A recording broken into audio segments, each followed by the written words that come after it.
Calibrating cybernetics. Talk to him now.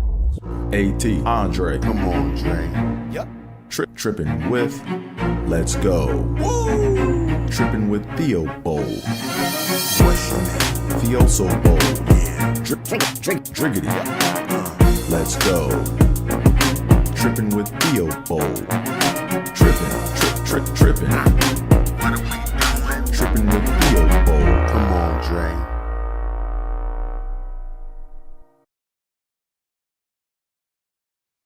Yo, mic check, 1, 2. Hey, what's going on, guys? And welcome to another episode of Tripping with Theo Bold. I'm your host, Andre Theo Bold. Welcome to the show. Glad you guys could tune in. Before we go any further, make sure you guys hit that like button, hit that subscribe button, tell a friend to tell a friend, and do all that fun internet stuff like the old people say. So before I get started, I got to plug some merch. Shout out to my guy, Miles. You guys can't see with the microphone in the way, but it says, weekends don't exist until we get rich. I can't even read.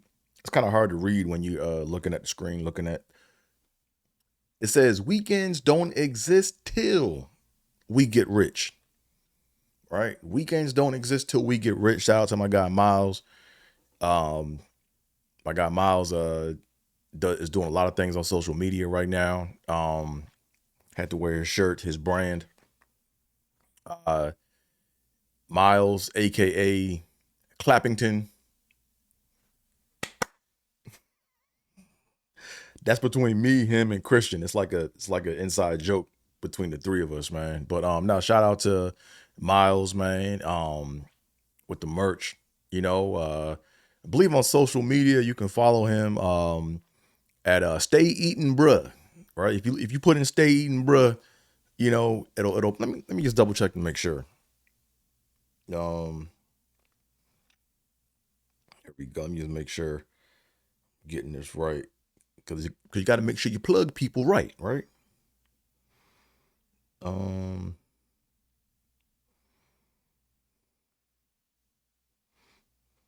Yep, Stay Eatin' Bruh. I got Miles with the merch, man. But this is a dope shirt. When I saw him wearing this, I was like, yo, I need that. Matter of fact, I got the shirt and I got a hat to go with it, man. Weekends don't exist till we get rich. That means you got to work to earn your leisure. I didn't mean to plug EYL, but whatever. We're in the zone. We vibing right now. We making it do what it do. So, we're just going to go ahead and get right on into it. Today's episode is about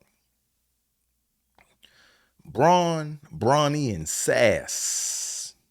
Bronny, and Sassy Sass.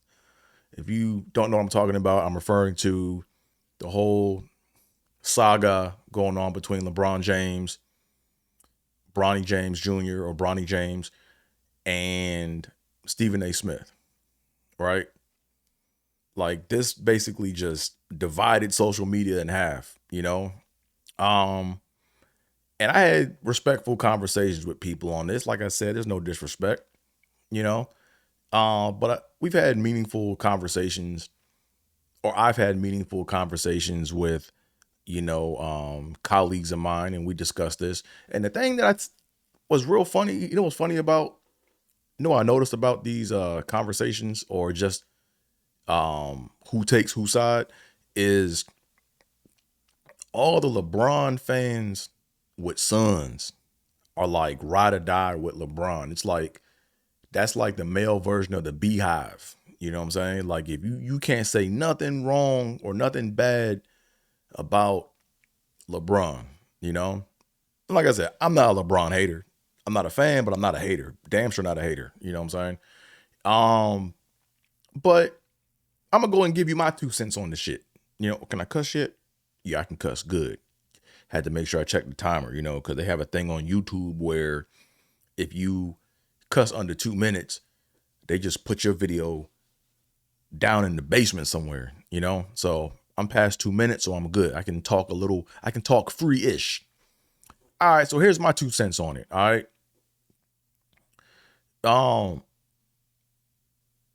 I believe that LeBron was out of pocket. You know, I believe he's out of pocket because one, um, he know what he did, and I'm not mad at him for doing what he did. Any parent would have done this. If you're a parent, and if you can open up a door for your child to do something or to uh, have access to what you had access to, you're gonna do that. You know what I'm saying? So this is nepotism, right? And I typically, you know, I really don't care for nepotism, but I'm like, you know what? It is what it is. Like, it's one of those things. Like, if you're a parent, you're gonna do everything you can to make sure that you see to it that your child has an opportunity or more opportunities than what you had, you know? But it was what it was, or it is what it is. And you know, um, LeBron knew what he was getting into, right? So to me, to go down this path and to not be able to accept criticism, to me, is it's childish. You know what I'm saying? It's childish. Like, you should be able to be like, you know what? I'm LeBron. It don't matter what I can do what I want. People can say whatever they want to say. I'm just gonna keep moving forward. You know, I do what I do. I'm making my actions speak, and I'm doing what I want to do. Right? That's what like, he's winning at life, right? He's doing what he wants to do. When you're a man and you can do what you want to do, man, I don't care what someone has to say about what it is I'm doing. If all you can do is comment on what I'm doing, I'm like, I'm good. But anyways, if you guys don't know what happened, basically, um, per the report, like I said, I wasn't there. I wasn't at the game, so I don't know. But um, Stephen A was at a game that LeBron was playing in, and I believe it was against the Knicks, and it was against the Knicks, and I believe what happened was um Bronny, I think, made eye contact with Stephen A, then put his head down or something, and then at the end of the third quarter, start of the fourth quarter, LeBron approaches Stephen A and has some words with him. Like, he confronts him and is like, "Yo, keep your name, like, basically keep my son's name out your mouth." Basically, that's basically what happened, right? And Stephen A stood there and took it, and that was that, you know. So I think LeBron, me personally, I think he's out of pocket, right? And here's some reasons why I think he's out of pocket. Number one, this is the NBA. If you made it to this level, and if you know your kid or your son is playing at this level, like, at this point, you're a grown man. You're a grown man. Like, this ain't, now I could see if he was in college and Stephen A said what he said, or he wanted to confront, it would have been more acceptable. Or if he was in high school, but when you're in the NBA, you a man.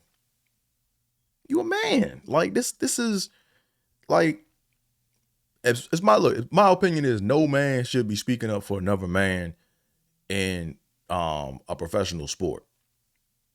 You know, unless it's your lawyer in court. That's it. Other than that, you should be able to speak for yourself. You know, I had a situation. So here's the thing, right? Here's why I come from where I come from, right? Let me kind of give you like a little backstory for all of you LeBron fans that might be coming for me in the comments. But here's why I am the way I am, right?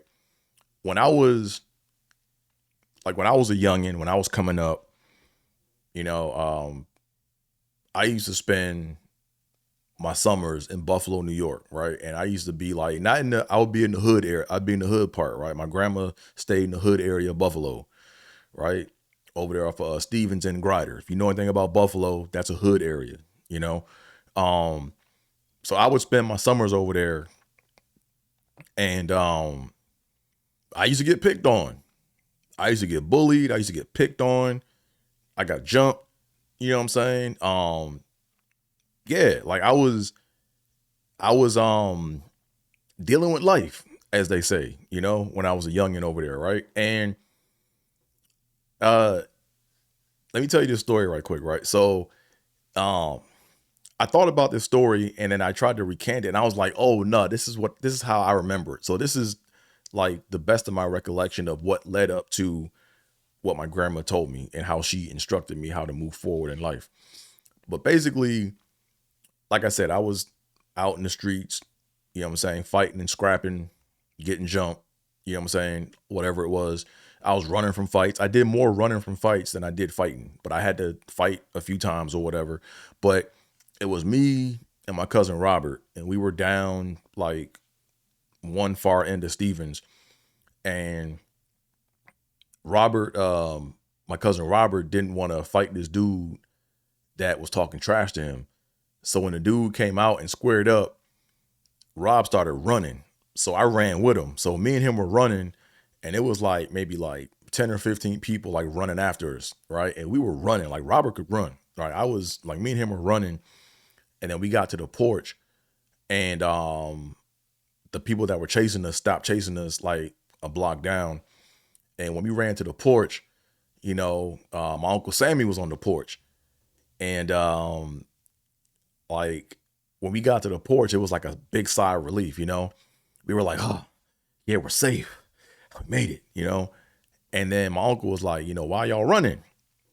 And Robert was like, yeah, Andre was like, he said Andre ran from a fight. And I'm like, I ran, like, what, I'm like, what the fuck you talking about? That was you that ran from that fight.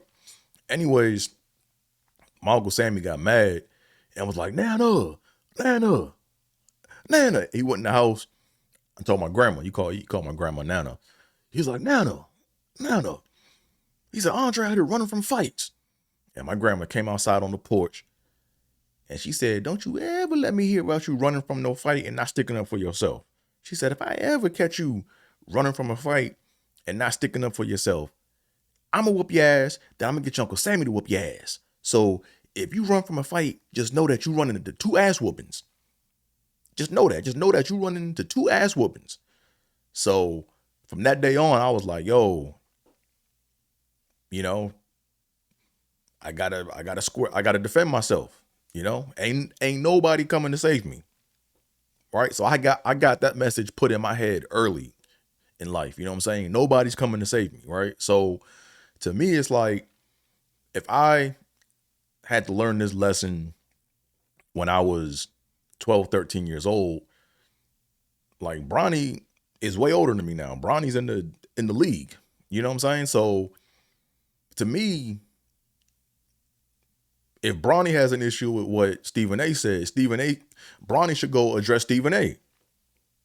You know? But that's just my 2 cents on it, you know. I'm gonna play devil's advocate here for a second, right? Because I understand where LeBron is, and me and another comedian friend of mine had this conversation, and you know, playing devil's advocate, I can see where LeBron is coming from, but I still don't agree, you know. So when it dawned on me that I'm like, you know what, LeBron didn't grow up with his father, you know what I'm saying? So if he didn't grow up with his father, maybe this is his coping mechanism. Maybe this is a deflection point, or maybe this is him deflecting on being so protective of his son, even though his son is a grown man. You know, we all have different traumas in life, and maybe this is how he copes with it. You know, so I still don't agree with it, but I can understand where he's coming from. You know, but I don't agree respectfully. You know, but what else, man? I also want to talk about. I'm gonna get on Stephen A in a minute, because you know he's not some innocent hand at play, you know. But I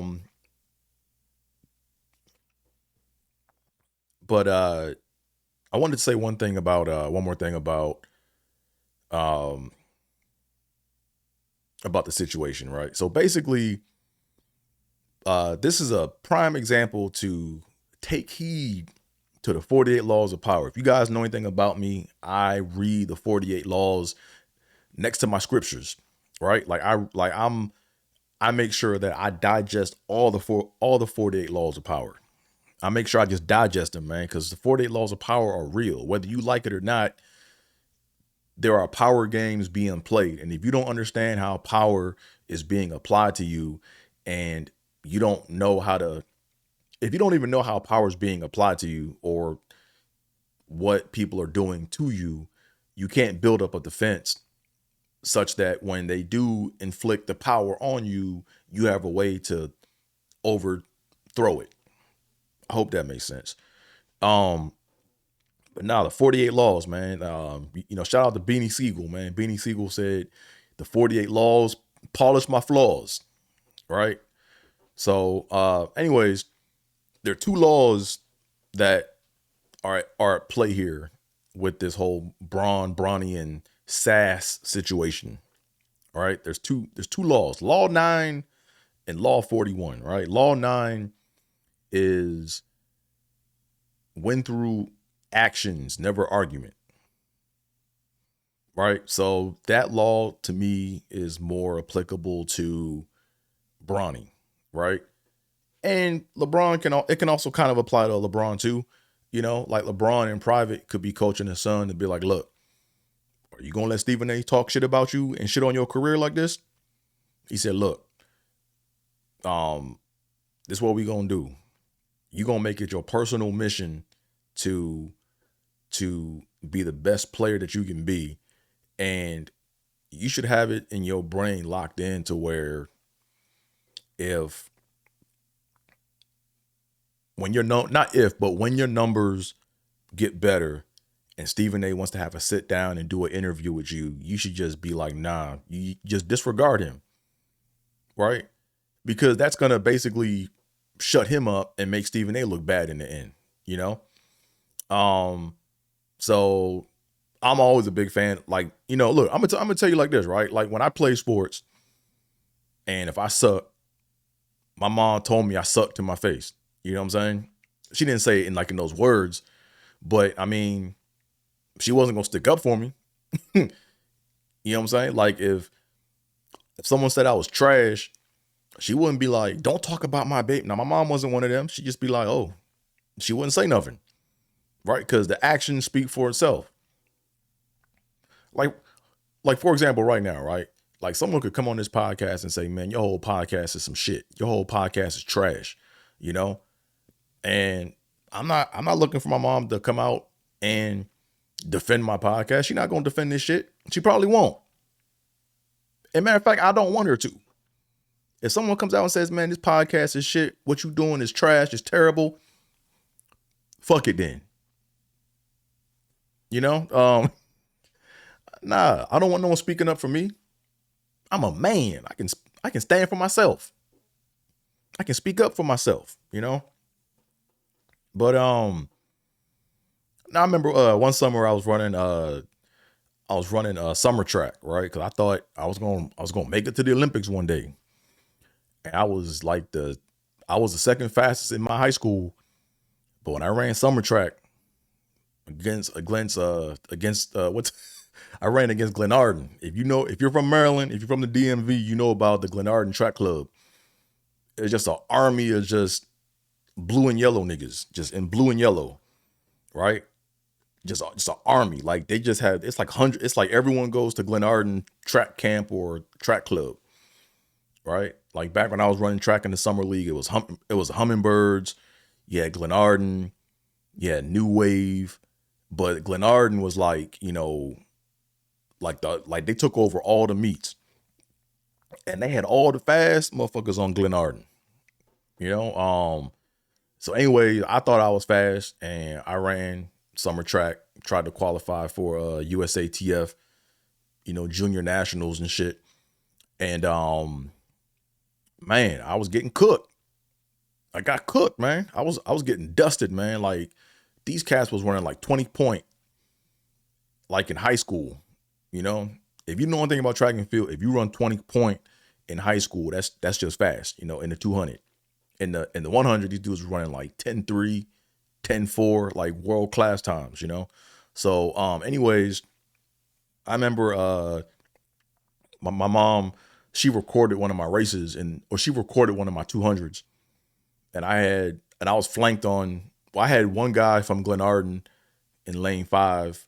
I was in lane 4, and there was another dude from Glenarden in lane 3. And these dudes was like 6'2", 6'3". You know, if you guys don't know, if you haven't met me, I'm not that tall. Surprise. Don't let the deep voice fool you.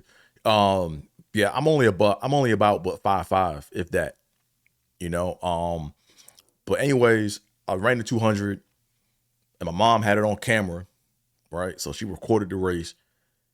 And these dudes took 2 steps and they were out. They were gone. And she saw me out there. I'm in last place. I'm out there struggling. You know, I'm moving, but these guys were like moving, you know.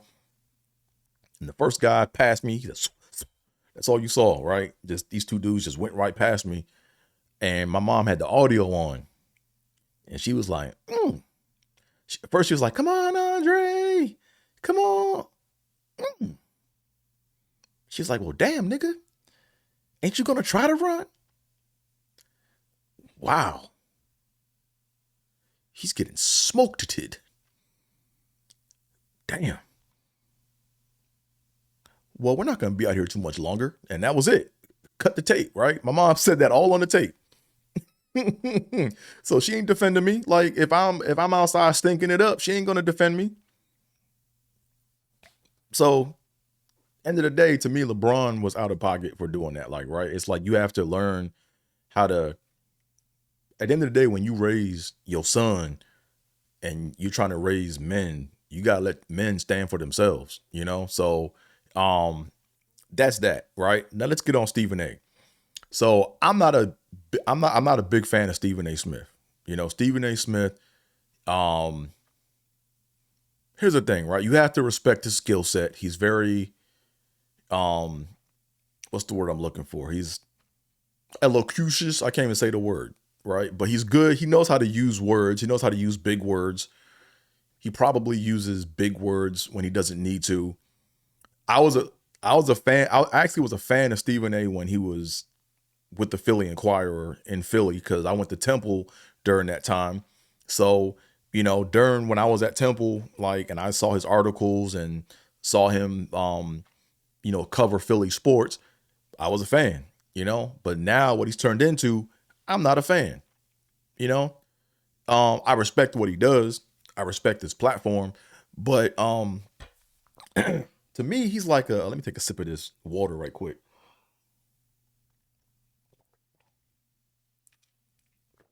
So to me, Stephen A. Smith is the modern day version of Hop and Bob. If you guys don't know who Hop and Bob is, you remember the movie Life? Hop and Bob was the dude with the rifle that had to protect the gun line. You know? He's like, tell him about the gun line, boss. Remember that dude? Tell him about the gun line. Tell him about the gun line, right? So Hop and Bob would talk bad to all the black inmates and talk to him like shit. But he was all courteous to the white people. You know what I'm saying? That's who Stephen A. Smith is in the media, right? For example, when Kyrie refused to take the jab, Stephen A. was barking at Kyrie, man. Like, he was barking hard at Kyrie. It was like it came from another place. It was like, yo, are you jealous of Kyrie because he did what you couldn't do in college hoops or in basketball, period? Like, it just came from you could just tell, like, Stephen A. was coming hard for Kyrie. But then when Aaron Rodgers did the same shit, he was tap dancing around that. And I'm glad that Jay Williams called him out on that. I don't even know where Jay Williams is right now, man. But Jay Williams did a good job he kept it professional, you know? And I felt like Jay Williams spoke for at least my section of Black America when he stood up to Stephen A. for not calling out or not having that same energy for Aaron Rodgers that he did for Kyrie, you know. So shout out to Jay Williams for that, man. But that's who Stephen A. is, right? He's gonna bark at black dudes or black athletes way more than he does at white athletes, you know? And then he's going to play this game. He's going to say, oh, well, no, I'm just as critical. Yeah, he is just as critical, but the energy is different. It's like he's louder when he's talking about black people. And it's like he's like bashing them, you know? But when it comes to the white people, it's like, he's kind of tap dancing and tiptoeing around that shit. And LeBron kind of does the same thing too, right? So it's kind of funny how it's the pot calling the kettle in this situation, right? Or it's kind of a pot calling the kettle-ish kind of situation, right? Because LeBron, you don't really see him bark at white people like that. Like the same way how he approached Stephen A, I don't think he would have approached a white person like that. If it was a white dude, I don't think he would have approached him like that. Because at the end of the day, you got to think LeBron is about his money and about his brain. He not trying to mess up that billion. He not trying to mess up that money. And I agree with him. You know what I'm saying? Like, look, I don't agree with the action, but I understand. How about that? Right? Like, it's a lot easier to talk when you don't have $1 billion, right? Or when you're not worth $1 billion. But when you're worth $1 billion, you kind of got to watch how you move, you know? But same thing too, like when LeBron wore the I Can't Breathe shirt after, Tamir Rice was gunned down by the police. And the reporter asked him why he was wearing the shirt. The reporter knew why he was wearing the shirt, right? But it was like he got soft on that, right? It's like, if you're gonna wear the shirt, wear it. You know what I'm saying? And make sure you speak up on it. So all LeBron had to say in that situation was, if someone asked him like, yo, why are you wearing that shirt? All he had to say is, why do you think I'm wearing it? And look right into the camera. Why do you think I'm wearing it? All right then, and keep it moving. You know what I'm saying? Or at least have a crafted response to why you're wearing what you're wearing. Know why you're wearing what you're wearing and make sure that when you ask, you stand on business. So anywho, talked about that. Talked about Stephen A. Smith. Like I said, he be but to also kind of balance things out more, like I agree with Stephen A. Smith's assessment. So with all that being said about Stephen A., I agree with what he said. I just don't agree with, or I don't like how Stephen A.'s energies change with his outfits and his platforms, right? Like with Stephen A. Smith, you got 3 different outfits on 3 different platforms and 3 different attitudes, right? Like when he was on ESPN talking about Bronny, everything he said, I don't know why I'm losing my voice, man. Everything Stephen A. said, I agree with. Everything he said, I wholeheartedly agree with.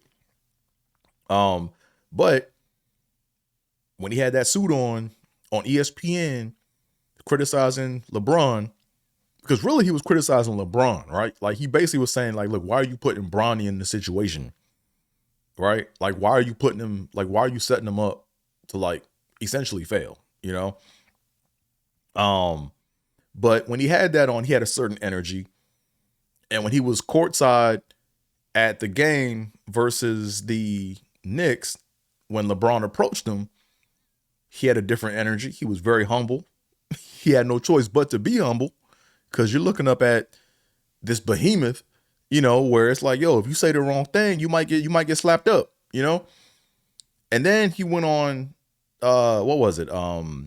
He went on Gil's Arena looking like Martin from remember when Martin, it was an episode of Martin where he wore like a black turtleneck, black pants, and a gold chain. He wore the same thing that Martin wore.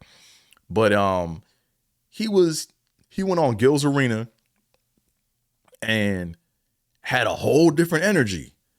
Motherfuck this and motherfuck that and fuck.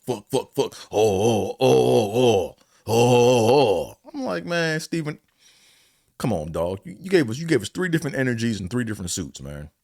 At least acknowledge the fact that, look, hey, I'm a little freer. I can talk free. So I'm going to say what I really want to say, even though I can't say it the way I want to say it on different networks. But it's like, come on, bro. So I thought that was interesting. So with Stephen A, I agree with what he said. I agree with his, rationale, but I don't agree with the energies. I'm like, yo, keep that same energy, man. Like the way, here's the thing, right? I get that he can't talk the way he was talking on Gil's Arena on ESPN or First Take or whatever, because he'll lose his job and he just got $100 million contract. Can't mess that up, right? But if you had that energy on Gil's Arena, you should have had that same energy to LeBron at the game. He should have had that same energy. Like the way he was talking and moving it, like he was moving his head and talking free and doing this. Like he had that training day swag. Like he was like what? But at the game, when he got approached by LeBron, he was, yeah, nah. So you know what Stephen A about, man. He all talk. You know what I mean? All talk. But at the end of the day, it's like just make sure the energy, which is what Jay Williams was saying, right? Just keep that same energy, right? That's what we mean by keep that same energy. Like the same way you were barking on Gil's, the same way he was barking on Gil's Arena, he should have been barking at LeBron face to face on that. But it is what it is, Oh, I gotta mention one other law, right? So I mentioned one of the laws, right? So the second law that's at play here is Law 41. And the Law 41 is avoid stepping into a great man's shoes. Right? So if you read 48 Laws of Power, the gist of the law is if you're stepping into a great person's shoes, you have to destroy that person. Like you have to, like everything they were about, you have to like destroy it in order for you to be successful, right? A lot of people are going to be like, oh, well, how come you just can't do your thing? Well, no matter how much you try to just do your thing, people are always going to compare you to the person that shoes you trying to fill. They're always going to try to compare you to that person shoes you trying to fill. Right? So that's why you have to, and they look, I didn't write the book, but when you read it, you're going to be like, oh, I agree with it. Right? Like I see it. I agree with it.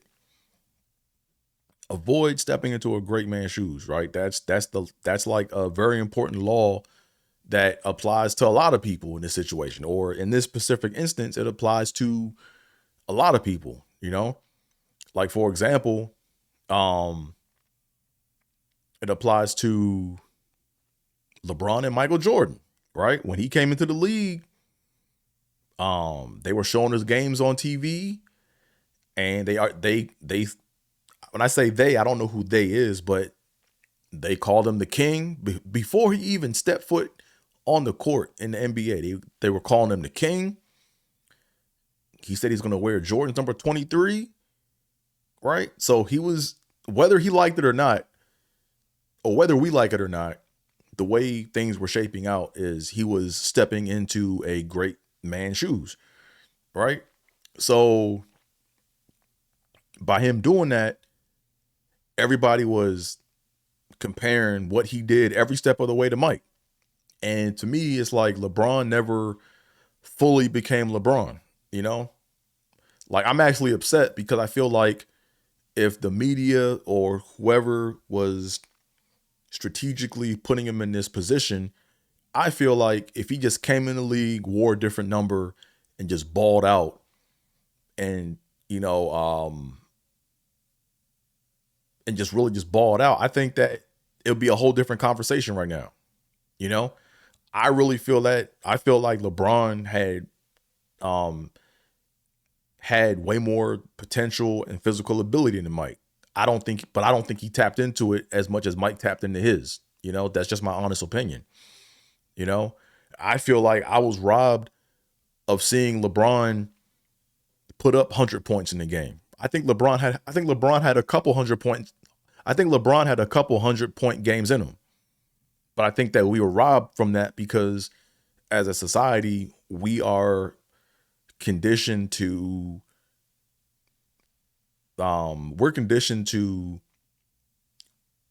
put people in positions to, we're basically brainwashed into thinking that potential is all that matters, right? Like we'll pay for potential. That's all that matters is potential, right? In this era, it's all about what somebody can do, and it's what somebody else didn't do, but it's never what the current player's doing right now, you know?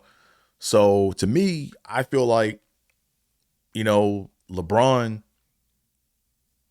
like I said, this people are gonna get mad when I say this, but I mean, it is what it is.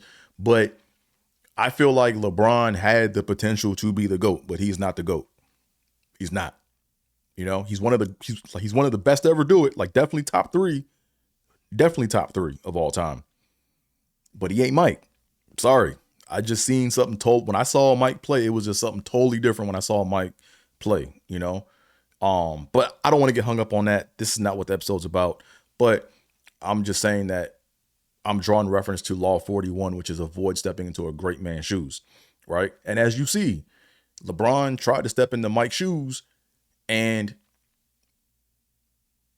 if you are going to step in a great man's shoes, you have to destroy that man. And LeBron was not in a position to, or did not destroy Mike, right? So no matter what LeBron does, he's always going to get compared to the ghost of Michael Jordan and what, Mike did, right? So now moving forward, you got Bronny stepping into the league, right? Bronny's trying to play Bronny is playing basketball. Bronny is way better than I'll ever be at basketball, right? In my prime, I wasn't shit. Look, in my prime, I'll even say it. I wasn't even Stephen A. Smith in basketball. Right? I didn't play college ball, I think Stephen A. played at I think he played at Winston-Salem, averaged a point maybe, I think a fraction of an assist. I didn't do any of that. I didn't play hoops in college, so I can't. So end of the day, I'm not. I'm just saying that to basically. I'm saying this because I know where I stack up at. Right, a lot of times in life, you just have to know where you rank at in life, and it's okay. So,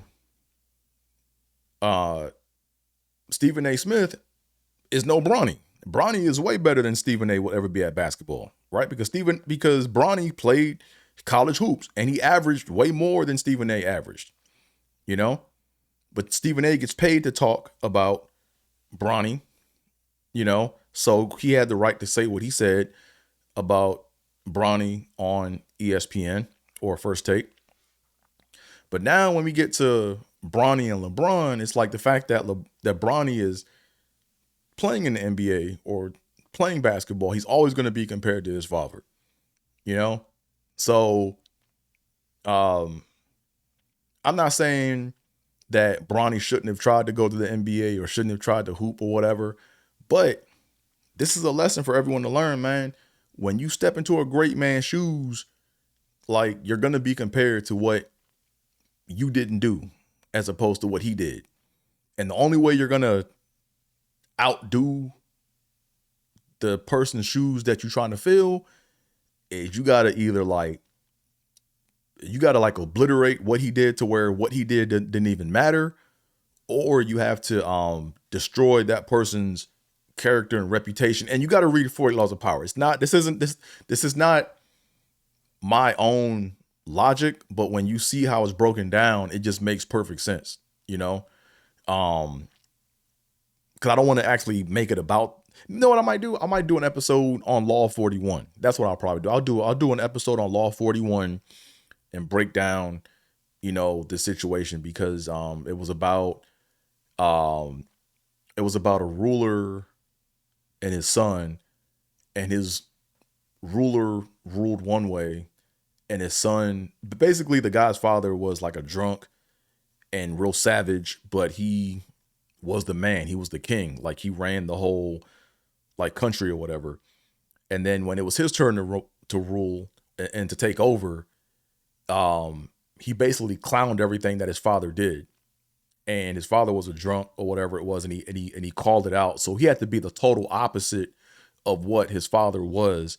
And I think they ended up getting into like a jousting to where his father like challenged him to like a joust or whatever it was, and he literally had to kill his father. I think that's the so I gotta look at that. I gotta go back and break that down further, but I get the lesson of the law. I get what was trying to be articulated, you know. So avoid stepping into a great man's shoes, you know. Or if you do, prime example, let's look at Steph Curry and Dell Curry, right?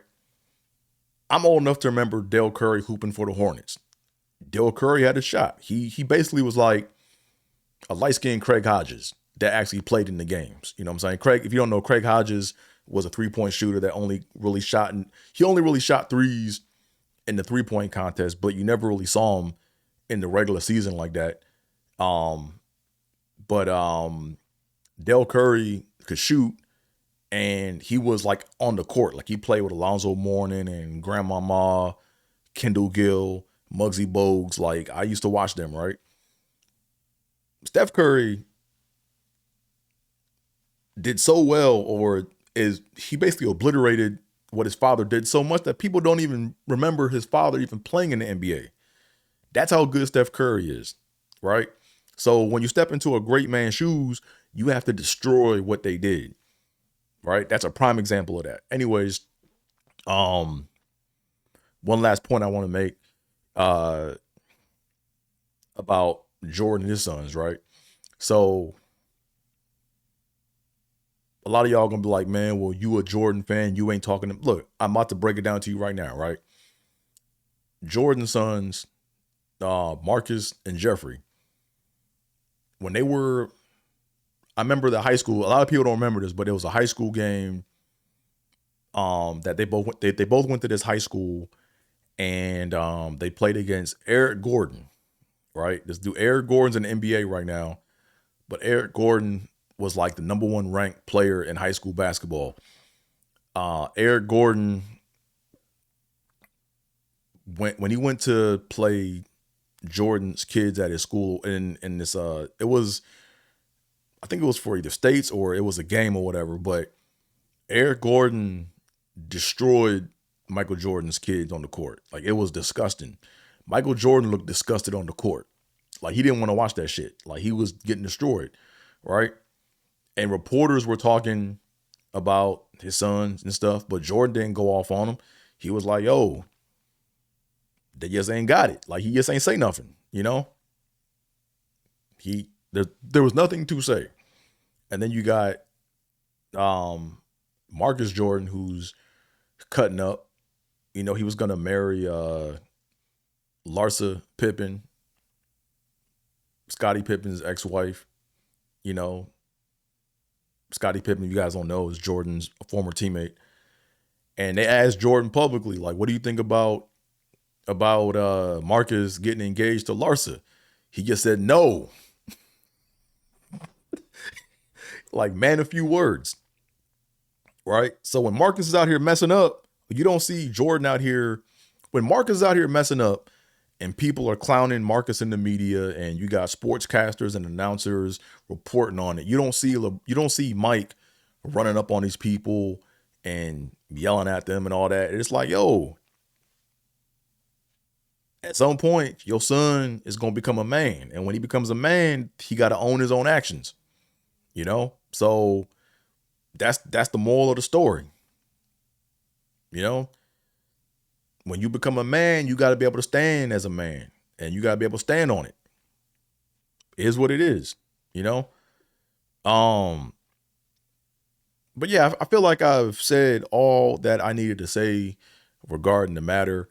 What are your thoughts? I'll put it in the comment section. Let me know. You know, do you agree? Do you disagree? You know, and look, just don't come in my comment section with emotion and hot air. Come with logic, right?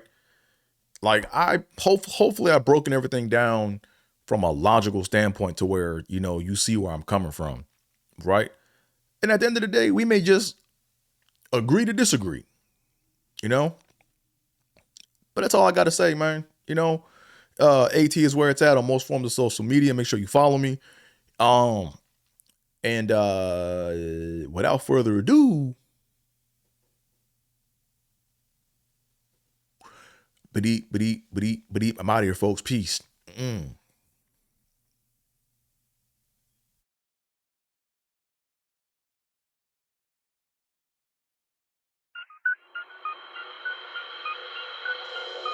Yep.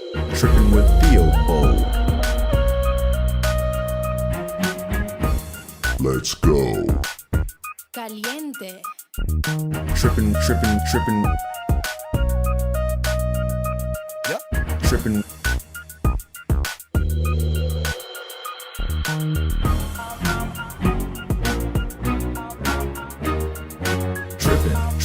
Tripping. Tripping with Theobald.